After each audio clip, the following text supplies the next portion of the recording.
Bien, vamos a estar orando, encomendándonos al Señor para seguir aprendiendo de su palabra y del Catecismo Bautista, este tema, el deber que Dios demanda del hombre. Oramos. Padre amado, queremos darte gracias por la bendición de estar juntos una vez más a través de este medio. Gracias por la oportunidad, oh Señor, de venir para estudiar tu palabra y aprender a reconocer cuál es tu voluntad, con el propósito, oh Señor, de seguirla.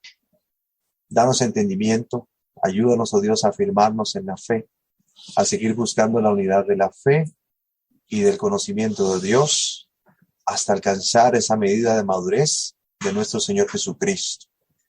Permítenos, oh Dios, mortificar cualquier inmadurez entre nosotros y cualquier falta de unidad, que podamos estar en una misma mente, un mismo espíritu, y que seamos muy edificados, oh Señor, por tu Espíritu Santo y por tu palabra. Nos encomendamos a tu gracia, en el nombre de Cristo Jesús. Amén. El Catecismo Bautista está basado en la Segunda Confesión de Fe de Londres, de 1689, y consta de 114 preguntas con su respuesta y su base bíblica. Las preguntas 1 al 5 son preguntas introductorias que nos hablan de Dios y nos hablan de las Santas Escrituras. La pregunta 6 sirve de preámbulo para el resto del catecismo. ¿Qué cosas están contenidas principalmente en las Santas Escrituras? Es lo que pregunta la pregunta número 6 y nos ofrece una respuesta doble. En primer lugar, nos enseñan lo que el hombre debe creer respecto a Dios. Y esta respuesta es ampliada a partir de la pregunta número 7 y hasta la pregunta número 43. Este es el material que ya hemos podido abarcar. La segunda parte, la segunda respuesta a esta pregunta de qué cosas están contenidas principalmente en las Santas Escrituras, es que nos enseñan el deber que Dios requiere del hombre. Y esta respuesta es ampliada a partir de la pregunta 44 y hasta la pregunta 86. Y ese es el material que estamos considerando, que ya empezamos a considerar, y hoy vamos a volver a estudiar a partir de la pregunta 44. Finalmente, a partir de la pregunta 87 y hasta la pregunta 114, se nos da una explicación de nuestra incapacidad para guardar los mandamientos de Dios de manera perfecta y la necesidad de creer el Evangelio y usar los medios de gracia. ¿Cuáles son los medios de gracia? Bueno, los medios externos por medio de los cuales Cristo nos comunica los beneficios de la redención. La meta final del catecismo es que seamos expuestos a un maravilloso resumen de toda la doctrina cristiana. Como les decía entonces, comenzamos a estudiar esta segunda sección que va desde la pregunta 44 y hasta la pregunta 86, donde se nos va a enseñar el deber que Dios requiere del hombre. Y dice la pregunta número 44, ¿cuál es el deber que Dios demanda del hombre? Y responde, el deber que Dios demanda del hombre es la obediencia a su voluntad revelada. He ahí el deber que Dios demanda del hombre, la obediencia a su voluntad revelada. En Miqueas capítulo 6, versículo 8, la palabra de Dios dice así, oh hombre, Él te ha declarado lo que es bueno y lo que pide Jehová de ti, solamente hacer justicia y amar misericordia y humillarte ante tu Dios. En primer lugar, el profeta nos dice que Dios nos ha declarado lo que es bueno. Dios nos ha dicho lo que espera de nosotros. Y ante la pregunta, ¿qué es eso? Nos responde, practicar la justicia, amar misericordia y humillarnos ante Él. Eso es lo que Dios espera de nosotros y Él nos lo ha declarado, Él nos lo ha dicho. En 1 Samuel, capítulo 15, versículo 22, dice así la palabra de Dios. Y Samuel dijo, se complace Jehová tanto en los holocaustos y víctimas como en que se obedezca a las palabras de Jehová. Ciertamente el obedecer es mejor que los sacrificios y el prestar atención que la grosura de los carneros. A Dios le agrada más la obediencia que los sacrificios. Y pongámonos en contexto en donde fueron dichas estas palabras, esta declaración de que Dios se complace mucho más en la obediencia que en los sacrificios. Saúl pensó que complacería a Dios ofreciéndole lo mejor del ganado, pero Dios había dado instrucciones claras respecto a lo que él esperaba de él. En 1 de Samuel capítulo 15, versículo 3. Ve pues, y esta es la palabra del Señor, ve pues y hiere a Amalec y destruye todo lo que tiene y no te apiades de él. Mata a hombres, mujeres, niños y aún los de pecho, vacas, ovejas, camellos y asnos. Esta fue la orden que recibió Saúl de parte del Señor. El exterminio total de Amalec, de sus hombres, de sus mujeres, de sus niños, incluso niños pequeños, el exterminio de animales, del ganado, de vacas, ovejas, camellos y asnos. El juicio de Dios estaba cayendo sobre Amalec y Saúl sería el instrumento de juicio sobre ellos. Dios le había dado a él estas instrucciones. Su vida estaba encendida en contra de este pueblo y Dios habría de castigarlo. Pero Saúl, dice 1 de Samuel capítulo 15, versículo 9, Saúl y el pueblo perdonaron a Agag y a lo mejor de las ovejas y del ganado mayor, de los animales engordados, de los carneros y de todo lo bueno, y no lo quisieron destruir, mas todo lo que era vil y despreciable destruyeron. Saúl fue selectivo a la hora de ejecutar el juicio de Dios. Dios le había dicho, mata a hombres, mujeres, niños, vacas, ovejas, camellos y asnos. Y ahora encontramos a Saúl perdonándole la vida al rey Agag, perdonándole la vida a lo mejor del ganado y solamente destruyendo aquellas cosas que le parecieron vil y despreciable. Las acciones de Saúl decepcionaron a Dios. 1 de Samuel capítulo 15, versículo 11. Dice el Señor, me pesa haber puesto por rey a Saúl, porque se ha vuelto en pos de mí y no ha cumplido mis palabras. No ha obedecido las palabras de Dios. Para Saúl, él había cumplido la palabra de Jehová. Es lo que dice 1 de Samuel capítulo 15, versículo 13. Y justificó sus malas acciones. Leemos en 1 de Samuel capítulo 15, versículo 15. El pueblo, dijo Saúl, perdonó lo mejor de las ovejas y de las vacas. Y añade, para sacrificarlas a Jehová tu Dios, pero lo demás lo destruimos. Ahí encontramos la justificación de Saúl para desobedecer a Dios. El pueblo perdonó lo mejor de las ovejas y de las vacas para sacrificarlos a tu Dios. Pero Samuel le reprocha en el versículo 19, 1 de Samuel capítulo 15, verso 19. ¿Por qué pues no has oído la voz de Jehová, sino que vuelto al botín has hecho lo malo ante los ojos de Jehová? Recuerden, hermanos, la instrucción de Dios había sido mata a hombres, mujeres, niños, vacas, ovejas, camellos y asnos. Y encontramos ahora que Saúl y el pueblo perdonaron lo mejor de las ovejas, lo mejor de las vacas, con la excusa de sacrificárselas a Dios. Y Samuel llama su atención diciéndole, no has oído la voz de Jehová. Has hecho lo malo ante los ojos de Jehová. Y luego le aclara en el versículo 22, que ya lo hemos leído, que a Dios le agrada más la obediencia que los sacrificios. Es en ese contexto que leemos esas palabras. Dios se complace mucho más en la obediencia que los sacrificios. Saúl fue rebelde a la voz de Dios y actuó con arrogancia por haber rechazado la palabra de Dios. Y entonces el resultado fue, o la consecuencia para él fue, que Dios lo rechazó a él como rey. Como él rechazó la palabra de Dios, dice el versículo 23, Dios lo rechazó a él como rey. Saúl se arrepintió e intentó justificar sus acciones. Dice el versículo 24, he pecado, he quebrantado el mandato del Señor y tus instrucciones. Los soldados me intimidaron y les hice caso. Pero ya era demasiado tarde para enmendarse. Versículos 24 al 26. Estoy leyendo en 1 de Samuel capítulo 15. Perdona pues ahora mi pecado, dice Saúl, y vuelve conmigo para que adore a Jehová. Y Samuel respondió a Saúl, no volveré contigo, porque desechaste la palabra de Jehová, y Jehová te ha desechado para que no seas rey sobre Israel. El profeta de Dios no quiso regresar con Saúl para hacer sacrificios. Y la razón, porque Saúl había desechado la palabra de Dios y Dios había desechado a Saúl. Dios le reveló su voluntad al rey y el rey no obedeció, por lo que Dios rechazó al rey.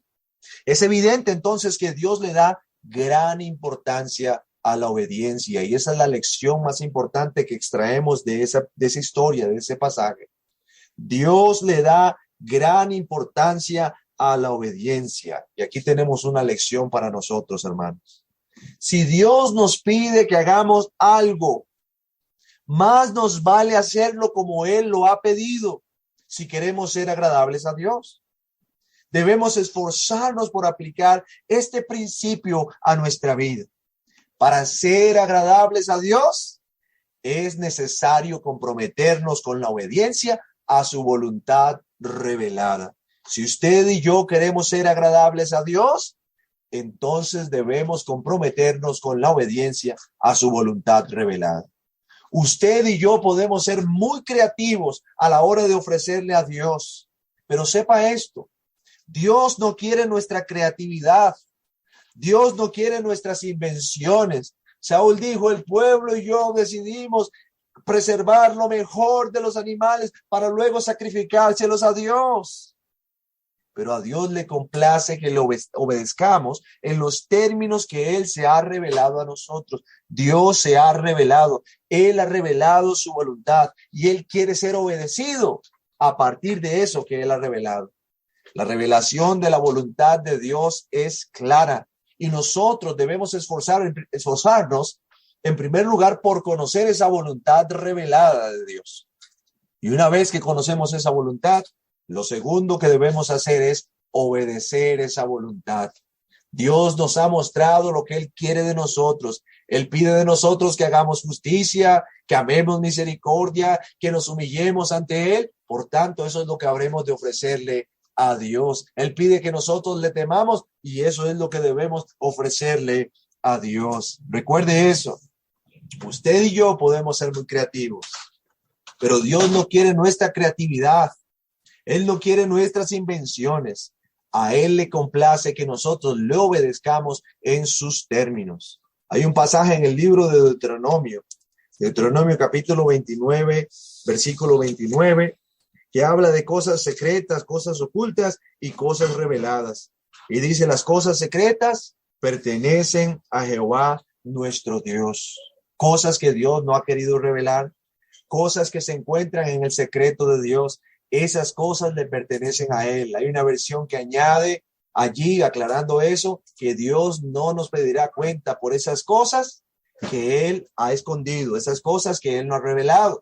Pero continúa diciendo: más las reveladas, las cosas reveladas son para nosotros y para nuestros hijos para siempre, para que cumplamos todas las palabras de esta ley. Por tanto, Dios sí nos pedirá cuentas de las cosas que Él mismo ha mostrado, las cosas que Él ha revelado para nosotros y para nuestros hijos, para que seamos obedientes. La voluntad de Dios entonces no ha quedado envuelta en un misterio.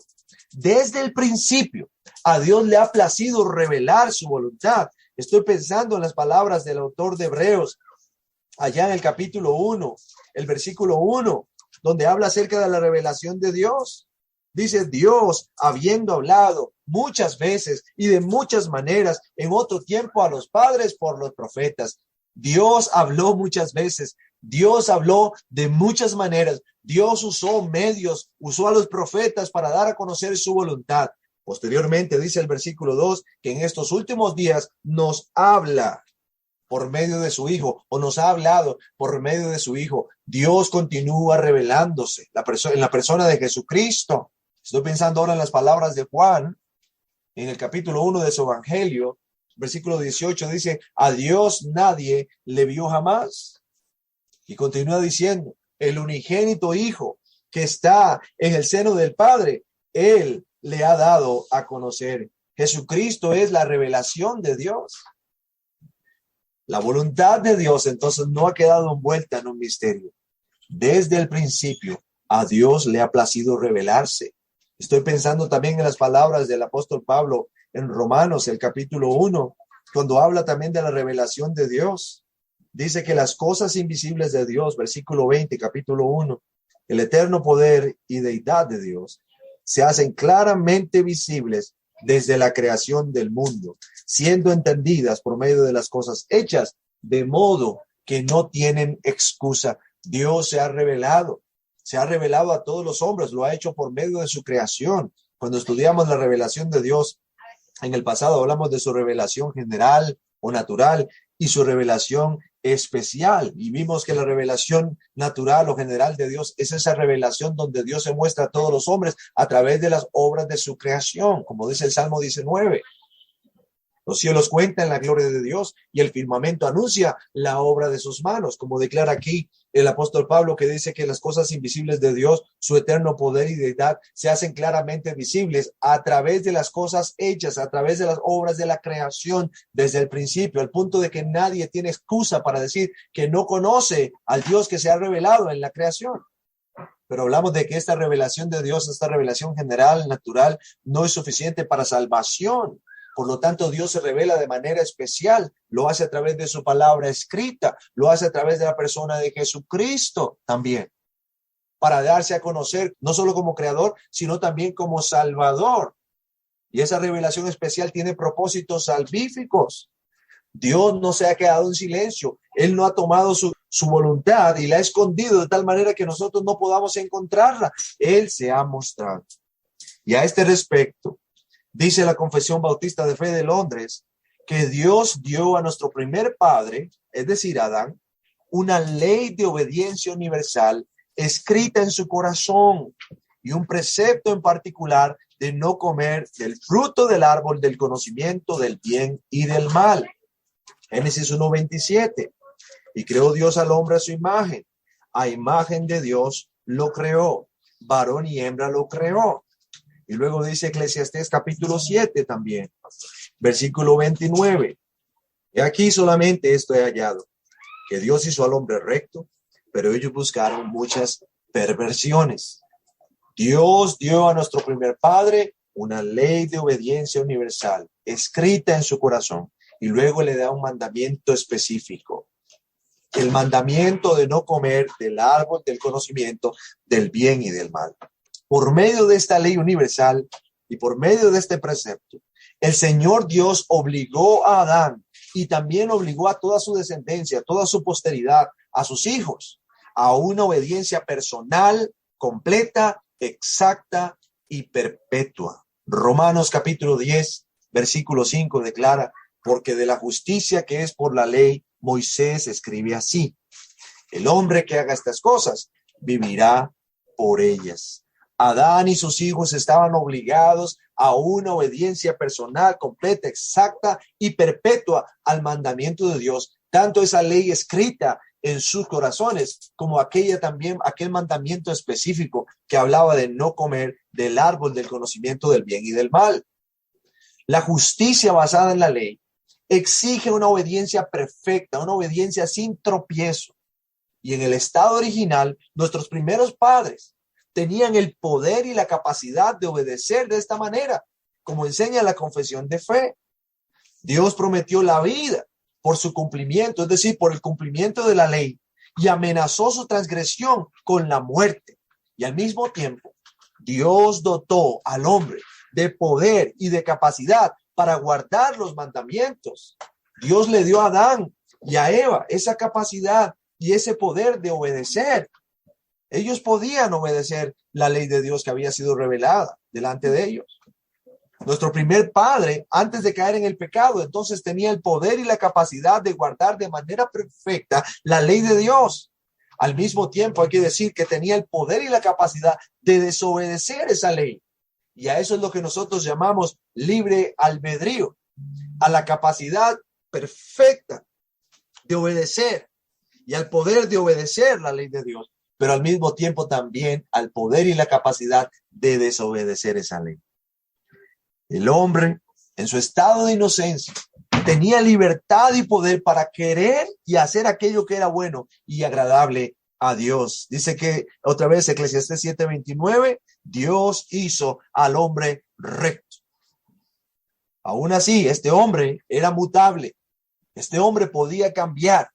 Este hombre podía caer del estado en el que se encontraba originalmente. Vuelvo a leer Eclesiastés 7:29, dice, pero ellos, hablando de esos hombres que fueron creados por Dios rectos, o ese hombre que fue creado por Dios recto, dice, ellos buscaron muchas perversiones. Y encontramos este texto de Génesis capítulo 3, versículo 6, donde encontramos a nuestros primeros padres usando ese poder y esa capacidad que Dios les había dado para desobedecer a Dios. Génesis capítulo 3, versículo 6 dice, vio la mujer que el árbol era bueno para comer y que era agradable a los ojos y árbol codiciable para alcanzar la sabiduría, y tomó su fruto y comió, y dio también a su marido, el cual comió así como ella. Ellos usaron la libertad que Dios les había dado para desobedecer al Señor. Luego de la caída, la voluntad de los seres humanos quedó sujeta al pecado, de tal manera que ahora no contamos nosotros con ese mismo poder ni esa misma libertad que tuvieron nuestros primeros padres, pues nuestra tendencia natural es hacia el pecado. De ahí que seamos incapaces de obedecer la ley de Dios de manera perfecta y salvífica. De ahí que no nos salvamos por observar o obedecer la ley. Como enseña la confesión de fe, el hombre por su caída en un estado de pecado ha perdido enteramente toda capacidad de la voluntad para cualquier bien espiritual que acompañe la salvación. Romanos capítulo 5, versículo 6. Porque Cristo, cuando aún éramos débiles, a su tiempo murió por los impíos. Y Romanos capítulo 8, versículo 7. Por cuanto los designios de la carne son enemistad contra Dios, porque no se sujetan a la ley de Dios, ni tampoco pueden. Después de la caída, después de la desobediencia de nuestros primeros padres, sus hijos, nosotros, perdimos la capacidad de obedecer de manera perfecta la ley de Dios. Y sigue diciendo la confesión, por tanto, como hombre natural que está completamente opuesto a ese bien y muerto en pecado, como declara Efesios capítulo 2, versículo 1, que el Señor nos dio vida a nosotros, hablando de los que han sido rescatados por el poder de nuestro Señor Jesucristo, el poder de su muerte, cuando estábamos muertos en nuestros delitos y pecados. Y sigue diciendo la confesión, no puede, por sus propias fuerzas, convertirse a sí mismo o prepararse para ello. Es imposible que usted y yo podamos salvarnos por nosotros mismos.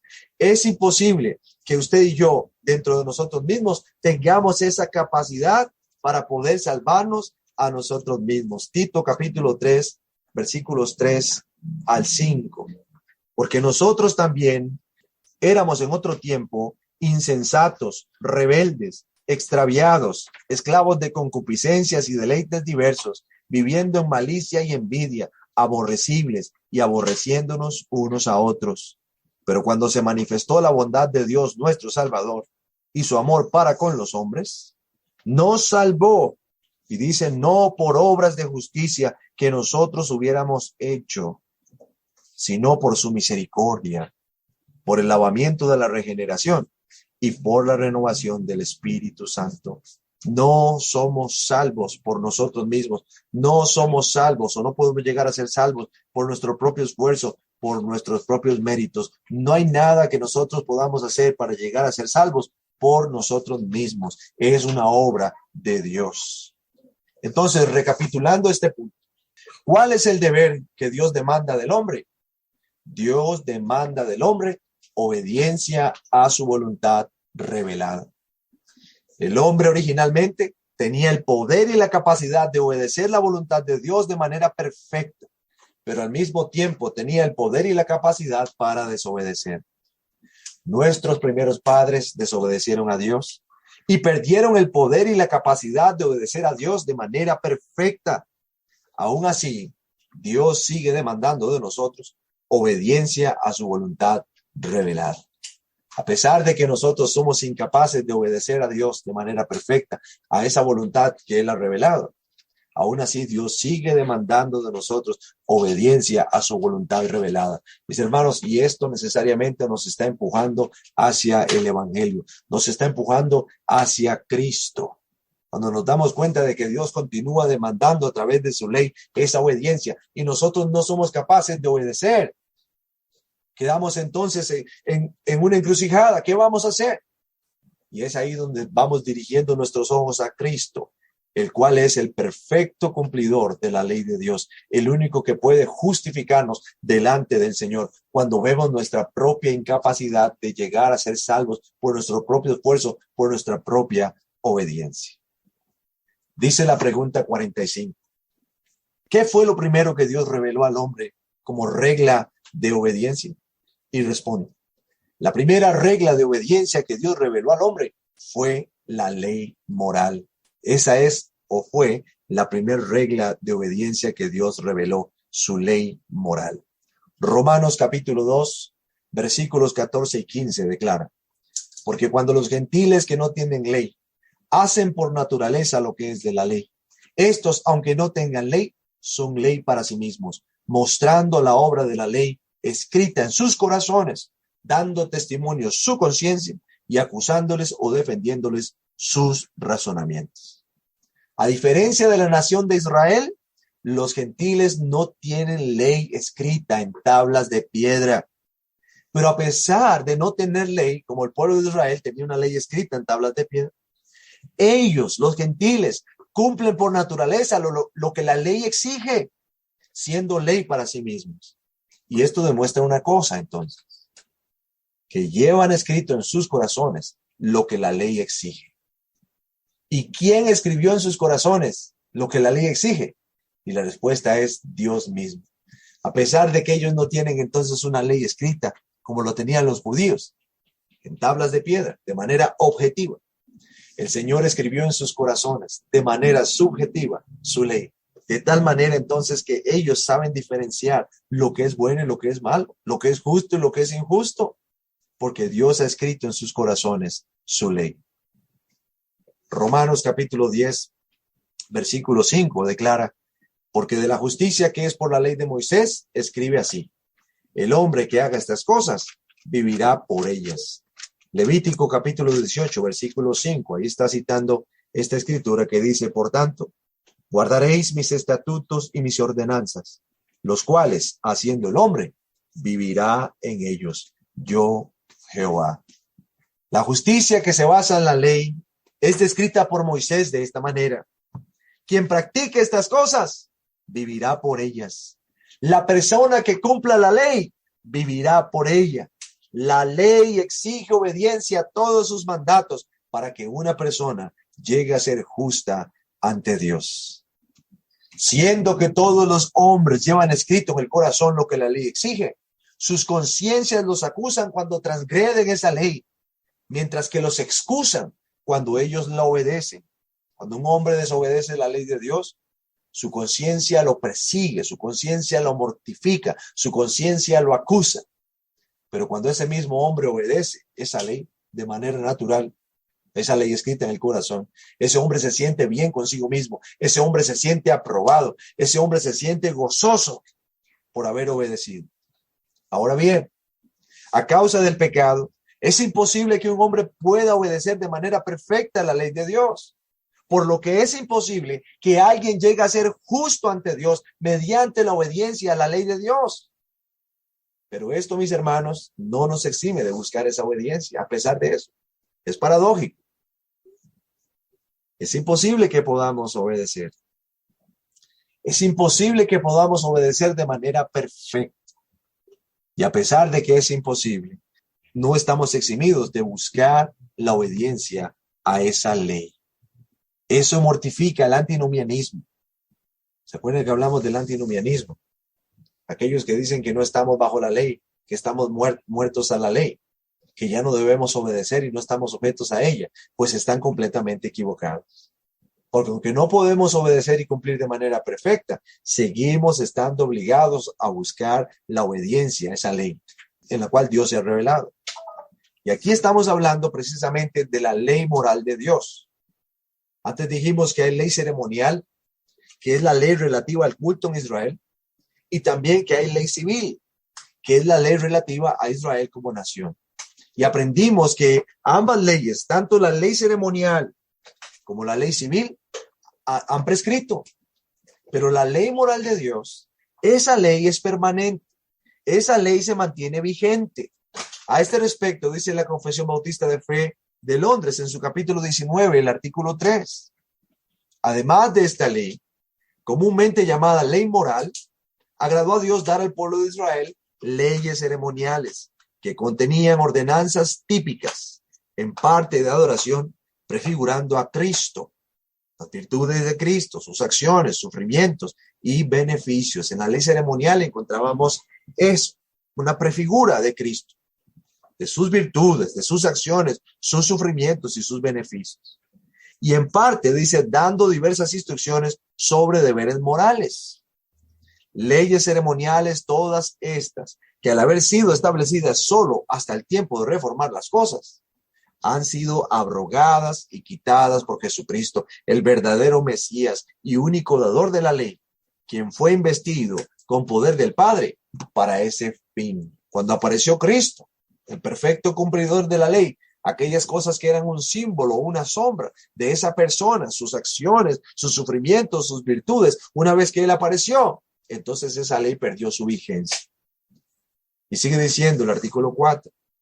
Dios también dio a los israelitas varias leyes judiciales o leyes civiles, las cuales caducaron junto con el estado de aquel pueblo. O sea, cuando Israel dejó de ser nación, en ese momento, estas leyes caducaron, prescribieron. Y dice, no siendo ahora obligatorias para nadie, en virtud de aquella institución, siendo solo sus principios generales de equidad, de utilidad moral. Ahí hablamos de principios, por ejemplo, como el principio de restitución, donde encontramos en esas leyes que si yo tenía un campo y en ese campo hacía un hoyo, y en ese hoyo caía una cabeza de ganado en mi vecino, y mi vecino sufría pérdida, la ley exigía que yo restituyera el daño a mi vecino, pagándole el animal y conservando yo la carne, por ejemplo. Esos principios pueden ser principios útiles desde una perspectiva de una aplicación moral, pero no estamos obligados a ellos tampoco.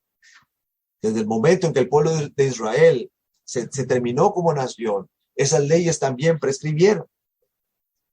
Pero sigue diciendo el artículo 5, ahora hablando de la ley moral. Recuerden, ley ceremonial prescribió en el momento en que aparece Cristo, porque la ley ceremonial era prefigura o símbolo de la persona de Cristo, sus acciones, sus beneficios, sus sufrimientos.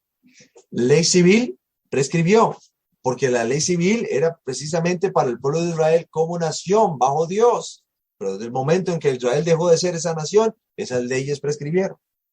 Pero ahora dice que la ley moral obliga para siempre a todos. Y a todos incluye tanto a los justificados como a los demás, es decir, aquellos que no han sido justificados, están obligados a obedecer. Creyentes, salvados por la gracia de Dios, y no creyentes, todos están obligados a obedecer esta ley. Y no solo dice en lo referente a la materia contenida en esta, sino también en lo que se refiere a la autoridad de Dios, el Creador, quien la dio. No solamente a la ley, sino al legislador. Obediencia a lo que fue puesto allí en ella o demandado en ella, y obediencia a aquel que demandó estas cosas. Tampoco, dice Cristo en el Evangelio, cancela de ninguna manera esta obligación, sino que le refuerza mucho. Y palabras claves aquí en Mateo capítulo 5, versículos 17 al 19, donde el Señor Jesucristo dice, no penséis que he venido para abrogar la ley o los profetas. No he venido para abrogar, sino para cumplir.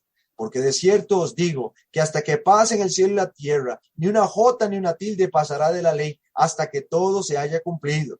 De manera que cualquiera que quebrante uno de estos mandamientos muy pequeños, y así enseña a los hombres, muy pequeño será llamado en el reino de los cielos. Mas cualquiera que los haga y los enseñe, este será llamado grande en el reino de los cielos. El Señor Jesucristo no abroga la ley, no vino para abrogar la ley. Y recuerden, no se refiere a la ley ceremonial, no se refiere a la ley civil, sino que se refiere a la ley moral. El Señor Jesucristo no cancela la ley moral, sino que más bien la refuerza. Él mismo dice, yo vine para cumplir.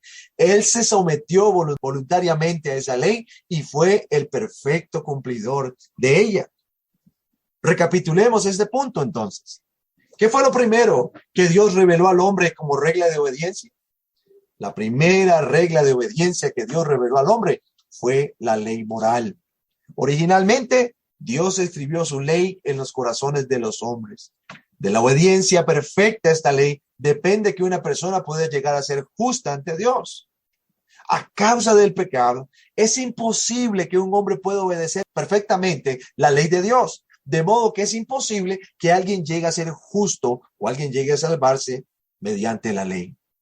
A pesar de que es imposible que podamos obedecer perfectamente la ley de Dios, esto no nos exime de buscar la obediencia, pues todos estamos obligados a obedecer esta ley y a obedecer a su legislador.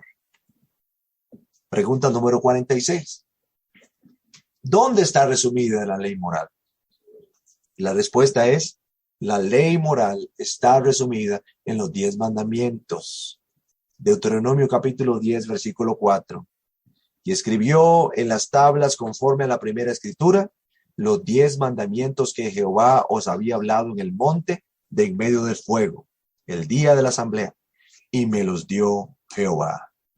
Dios le ordenó a Moisés tallar 2 tablas de piedra iguales a las primeras que fueron quebradas por él cuando el pueblo se desenfrenó al pie del monte. Éxodo capítulo 32, versículo 19. Las primeras tablas que Dios le dio a Moisés fueron destruidas por Moisés a causa del desenfreno del pueblo. Éxodo capítulo 32, versículo 19. Y aconteció que cuando él llegó al campamento y vio el becerro y las danzas, ardió la ira de Moisés y arrojó las tablas de sus manos y las quebró al pie del monte. Les decía que Dios no se enfadó con Moisés por haber quebrado las tablas. Dios no le reprochó a Moisés por haber quebrado las tablas, porque la reacción de Moisés fue un celo santo al ver al pueblo desenfrenado. Y yo comparaba la reacción de Moisés con la reacción de Jesucristo en el templo. Cuando el Señor Jesucristo entró al templo y se encontró a los animales allí y a los que cambiaban monedas, comprando, vendiendo y estafando. Y dice la palabra de Dios que el Señor Jesucristo empezó a volcar las mesas, se hizo un látigo con unas cuerdas y empezó a azotarlos a todos y a expulsarlos del templo. Imagínense en el alboroto, diciendo estas palabras: mi casa será llamada casa de oración, mas vosotros la habéis convertido en una cueva de ladrones. Y el Señor Jesucristo estaba actuando ahí con una ira y un celo santo. Y aquí encontramos a Moisés en una situación algo similar. Había subido al monte para encontrarse con Dios y recibir de manos de Dios la ley. Y estando en el monte, en un punto, en la reunión con el Señor le dice a Moisés: desciende porque el pueblo se ha desenfrenado. Y Moisés desciende con las tablas en su mano. A la mitad del camino se encuentra con Josué, y Josué, muy asustado, le dice: alarido de guerra escucho en el campamento. Y Moisés dijo: ningún alarido de guerra. Esos son cantos, son risas, son danzas. Bajemos porque el pueblo se ha desenfrenado. Y cuando llega al pie del monte, el pueblo estaba bailando, el pueblo estaba fornicando, el pueblo estaba adorando un becerro de oro que se habían hecho, y Moisés en su celo tomó las tablas de piedra y las arrojó al pie del monte y las tablas se quebraron. Entonces Dios le dice a Moisés: talla unas nuevas tablas porque yo voy a escribir en esas tablas las mismas cosas que habían en las primeras. Y Dios escribiría en esas tablas aquellas cosas que estaban escritas entonces en las primeras tablas. Deuteronomio capítulo 10, versículos 1 al 3. Deuteronomio 10, versos 1 al 3. En aquel tiempo Jehová me dijo: lábrate 2 tablas de piedra como las primeras, y sube a mí al monte, y hazte un arca de madera, y escribiré en aquellas tablas las palabras que estaban en las primeras tablas que quebraste, y las pondrás en el arca. E hice un arca de madera de acacia, y labré 2 tablas de piedra como las primeras, y subí al monte con las 2 tablas en mi mano. En esas tablas de piedra el Señor escribió los 10 mandamientos. Y estos 10 mandamientos resumen la ley moral de Dios. Empezamos diciendo que Dios demanda del hombre obediencia a su voluntad revelada, que la voluntad de Dios no ha quedado envuelta en un misterio, que Dios ha querido mostrarnos cuál es su voluntad. Y aquí encontramos en estos 10 mandamientos un resumen de esa voluntad de Dios que ha sido revelada, un resumen de la ley moral de Dios. En Mateo capítulo 19, versículos 17 al 19, dice así la palabra de Dios. Él le dijo, ¿por qué me llamas bueno? Ninguno hay bueno sino uno, Dios. Mas si quieres entrar en la vida, guarda los mandamientos. Le dijo, ¿cuáles? Y Jesús dijo, no matarás, no adulterarás, no hurtarás, no dirás falso testimonio, honra a tu padre y a tu madre y amarás a tu prójimo como a ti mismo. Jesús instruyó al joven rico a guardar los mandamientos para entrar en la vida, para recibir la vida eterna. Luego, ante la pregunta, ¿cuáles mandamientos, Señor? El Señor Jesucristo cita la segunda tabla de la ley, resumiendo así la ley moral de Dios. Originalmente, antes de la caída, la ley fue escrita, como aprendimos, en el corazón del hombre. Luego, después de la caída, esta ley de manera objetiva continuó siendo una regla perfecta de justicia y fue dada por Dios en el monte Sinaí en 10 mandamientos y escrita en 2 tablas de piedra. La primera tabla consta de 4 mandamientos que contienen nuestro deber para con Dios. No tendrás dioses ajenos delante de mí. No te harás imagen de ninguna cosa. No te vas a inclinar a esas imágenes para adorarlas ni servirlas. No vas a tomar mi nombre en vano. Vas a acordarte del día de reposo para santificarlo. Ahí en la primera tabla encontramos esos 4 mandamientos. Uno en relación a tener solamente a Dios como Dios, ningún otro Dios fuera de él. El siguiente en relación con no adorar ídolos. El tercero en relación con honrar su nombre y no denigrar el nombre de Dios. Y el cuarto en relación con guardar el día de reposo, santificar el día de reposo. Y luego la segunda tabla, que consta de 6 mandamientos. Honrar a padre y a madre, no matar, no cometer adulterio, no robar, no hablar falso testimonio contra nuestro prójimo y no codiciar ninguna cosa de nuestro prójimo. Y allí están los 6 mandamientos que contienen nuestro deber hacia los hombres, hacia nuestro prójimo. Los primeros 4 mandamientos contienen nuestro deber hacia Dios. Y los segundos 6 en la segunda tabla tienen que ver con nuestro deber hacia nuestro prójimo. ¿Dónde está resumida la ley moral de Dios? Recapitulemos. La ley moral está resumida en 10 o en los 10 mandamientos. Y estos mandamientos fueron escritos en 2 tablas de piedra de manera objetiva y ellos resumen la ley moral de Dios. En la primera tabla encontramos 4 mandamientos que contienen nuestro deber para con Dios. Y en la segunda tabla encontramos 6 mandamientos que contienen nuestro deber en relación con el hombre. Pregunta número 47. ¿Cuál es el resumen de los 10 mandamientos? Me encanta esto y hablamos de esto el domingo, hace 2 semanas, de que Dios demanda de nosotros que obedezcamos su voluntad revelada. Luego Él se place en revelarnos su voluntad. Y nosotros tenemos un libro que llamamos la Biblia. Este libro que llamamos la Biblia tiene 66 libros en 2 testamentos, 39 libros en el Antiguo Testamento y 27 libros en el Nuevo Testamento. Es mucho material que conocer y abarcar, pero a Dios le place dar a conocer su voluntad en este libro, pero luego resume su voluntad en 10 mandamientos. 4 que tienen que ver con nuestros deberes hacia Él y 6 que tienen que ver con nuestros deberes hacia el prójimo. Y luego le place resumir esos 10 en 2 mandamientos. ¿Cuál es el resumen de los 10 mandamientos? Y el catecismo responde, el resumen de los 10 mandamientos es amar al Señor, nuestro Dios, con todo nuestro corazón, con toda nuestra alma, con todas nuestras fuerzas y con toda nuestra mente. Este primer y gran mandamiento resume los primeros 4 de la primera tabla. Y añade que debemos amar a nuestro prójimo como nos amamos a nosotros mismos. Y este segundo gran mandamiento resume los 6 mandamientos de la segunda tabla. Estos 2 mandamientos, mis hermanos, contienen los 10 mandamientos que están resumidos entonces en la primera y en la segunda tabla. Dios quiere que nosotros obedezcamos a su voluntad revelada y luego nos revela su voluntad en estos términos tan simples, tan sencillos.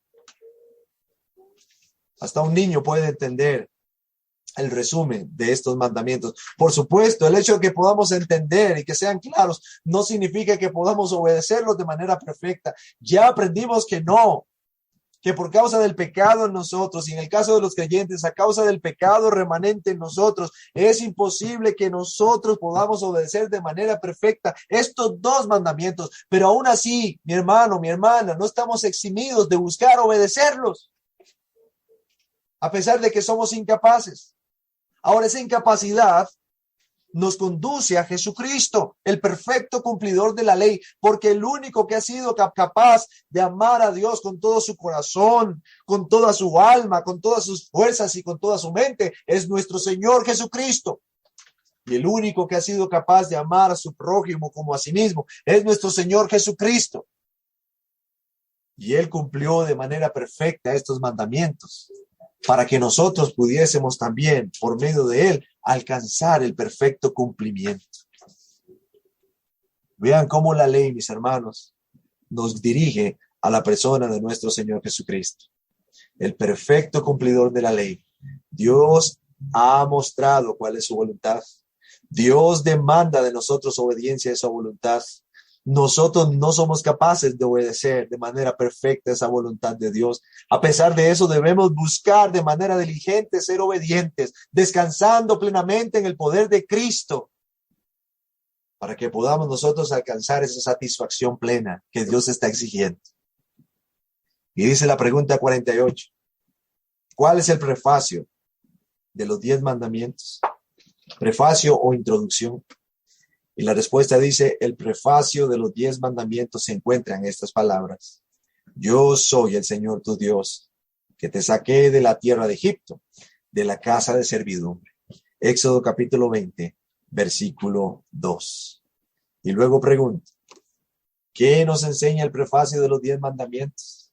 Y responde, el prefacio de los 10 mandamientos nos enseña que como Dios es el Señor y es nuestro Dios y Redentor, por lo tanto, estamos obligados a guardar todos sus mandamientos. Estamos obligados a guardar todos sus mandamientos. Primera de Pedro, capítulo 1, versículos 15 al 19. Sino como aquel que os llamó es santo, sed también vosotros santos en toda vuestra manera de vivir. Porque escrito está, sed santos porque yo soy santo.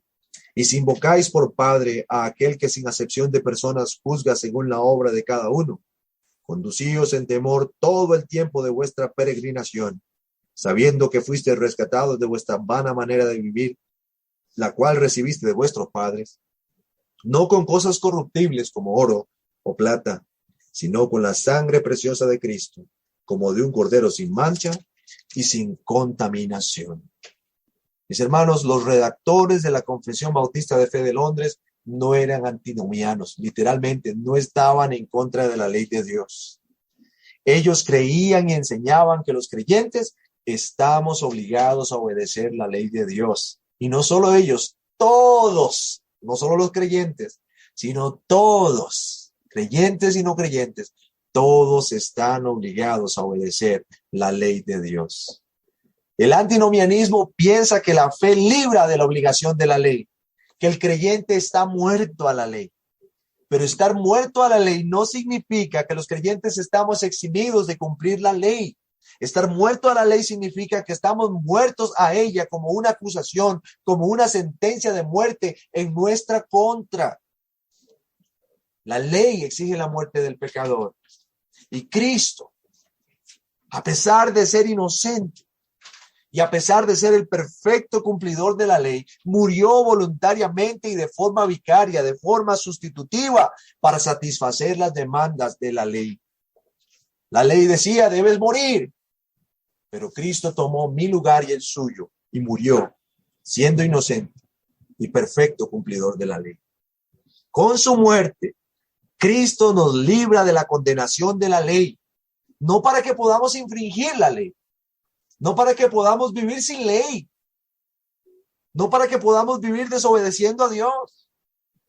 Cristo nos libra de la condenación de la ley para que podamos obedecerla sin temor a ser castigados, sabiendo que estamos obligados a obedecerla y que no somos capaces. Pero vamos a obedecerla, sabiendo que no vamos a obedecerla de manera perfecta, pero sin temor a ser castigados. ¿Por qué?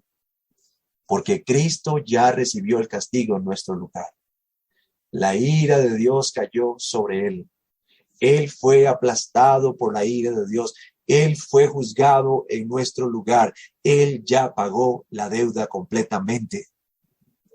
Por tanto, usted y yo podemos buscar esa obediencia a la ley de Dios, aunque no lo consigamos de manera perfecta, y no temer de ser castigados por la ley, porque la sentencia de muerte que pesaba sobre nosotros fue anulada. Recapitulemos ese punto y lo dejamos ahí. Si el Señor lo permite, el domingo seguiremos hablando de cuál es el propósito de la ley. La Confesión Bautista de Fe de Londres y el Catecismo nos enseñan que Dios demanda del hombre obediencia a su voluntad revelada, que la voluntad de Dios ha sido revelada de manera objetiva en su ley moral, que esta ley moral está resumida en los 10 mandamientos y que estos 10 mandamientos están resumidos en 2 mandamientos principales. El primero, amar a Dios con todo nuestro corazón o con todo nuestro ser, eso dice la primera tabla, y amar a nuestro prójimo como a nosotros mismos, eso dice la segunda tabla. Esta ley se mantiene vigente como regla perfecta de justicia y describe cuáles son nuestros deberes para con Dios en primer lugar y cuáles son nuestros deberes para con nuestro prójimo, para con los hombres. El deber que Dios demanda del hombre es la obediencia a su voluntad revelada. La voluntad de Dios ha sido revelada en esta ley moral que se resume en esos 2 mandamientos. Volvamos a pensar un momento en Saúl. ¿En qué se complace Dios? ¿Se complace Dios en los sacrificios? No. Dios no se complace en los sacrificios. Dios se complace en que se obedezca su palabra. Y esta es su palabra, mis hermanos. Y debemos obedecerla. Y si verdaderamente vamos a ser agradables a Dios, entonces debemos esforzarnos por cumplir su ley. Sabemos que por causa del pecado remanente en nosotros, en el caso de los que hemos creído en Cristo, y por causa del pecado en aquellos que todavía no han creído en Cristo, será imposible que podamos cumplir esa ley de manera perfecta. Pero eso no nos exime de buscar la obediencia a esa ley, porque Dios se agrada en que nosotros busquemos ser obedientes. Y luego está Cristo. Y quiero llamar la atención de aquellos que todavía están viviendo muertos en sus delitos y en sus pecados, porque Cristo es el perfecto cumplidor de la ley. Cristo, como dije antes, es el único que ha cumplido de manera perfecta ese amor a Dios, amar a Dios con todo su ser y amar a su prójimo como a él mismo. Y por medio de Cristo, nosotros podemos ser librados de la condenación, de la culpa de la ley. Por medio de Cristo, nosotros podemos ser perdonados. Y la sentencia de muerte que pesa sobre cada hombre y cada mujer pecadora puede ser levantada de sobre sus cabezas por medio de la persona de Jesucristo, el perfecto cumplidor de la ley de Dios. Refúgiese en Cristo. Venga a Jesucristo. Ponga su fe en Él y permita que Cristo lo libre de la condenación de la ley. Y permita que Cristo lo capacite para obedecer esa ley por amor y gratitud a la misericordia de Dios. Y usted que está en Cristo, alabe a Dios porque usted ha sido perdonado. Alabe a Dios porque ninguna condenación hay para los que están en Jesucristo, como dice el apóstol Pablo en Romanos 8. Alabe a Dios porque usted ahora puede obedecer la ley de Dios sin temor. Y aunque no lo conseguirá de manera perfecta, usted podrá buscar obedecer esa ley para ser agradable al Señor por gratitud, por la misericordia de Dios que ha sido revelada a usted y a mí. Doy gracias al Señor por la oportunidad de considerar estas cosas y aprender estas cosas. Y ruego a Dios que Él nos dirija para que podamos seguir aprendiendo más y más.